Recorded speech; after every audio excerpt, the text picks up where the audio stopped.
Assalamualaikum warahmatullahi wabarakatuh. Selamat pagi. Kita akan melanjutkan tema 3, subtema 3 dengan muatan pelajaran bahasa Indonesia. Masih tentang teks eksplanasi, yaitu teks yang menjelaskan tentang fenomena alam dan fenomena sosial.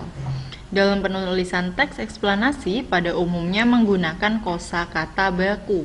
Contoh kosakata bakunya adalah teknologi, antena, aktivitas menggunakan V, aktif menggunakan F, apotek, dan sebagainya.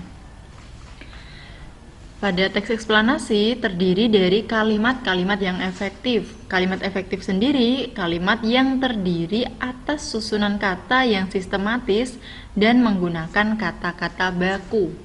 Ciri-ciri kata baku adalah tidak terpengaruh bahasa asing atau bahasa daerah. Jika kesulitan memahami makna suatu kata, kalian dapat mencarinya dalam KBBI. Bisa online maupun offline. Jadi kata baku sendiri merupakan kata-kata yang penulisannya sesuai dengan pedoman ejaan bahasa Indonesia. Kata baku digunakan pada acara-acara resmi dan penulisan karya ilmiah. Nah, kata baku adalah kata-kata yang telah ditetapkan berdasarkan aturan tata bahasa.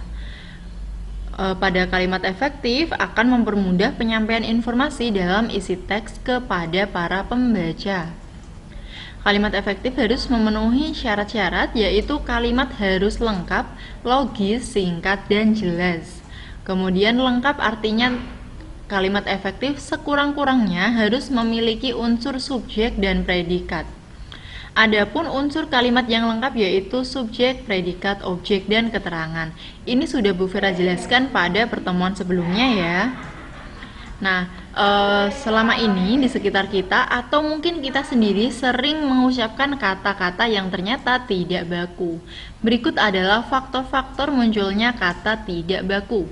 Yang pertama, tidak mengetahui bentuk penulisan dari kata yang dimaksud. Jadi kita mengucapkan kata tidak baku karena kita memang tidak tahu kata bakunya apa. Yang kedua, tidak memperbaiki kesalahan dari penggunaan suatu kata baku. Yang ketiga, sudah terpengaruh orang-orang yang terbiasa menggunakan kata tidak baku. Kemudian yang keempat, terbiasa menggunakan kata tidak baku. Nah, kapan kita harus menggunakan kosakata baku dalam kalimat efektif? Yaitu pada kalimat resmi baik tulisan maupun lisan. Kemudian pada surat undangan, selain itu pada karya ilmiah seperti skripsi, tesis, disertasi, dan sebagainya. Nah, sekarang tugas kalian di sini ada teks rangkaian listrik rangkaian lampu di kelasku. Tugas kalian adalah menentukan kalimat tidak efektif pada teks di samping. Jadi nanti kalian sebutkan teks tidak efektif, ditulis, kemudian beri penjelasan alasannya tidak efektif itu kenapa.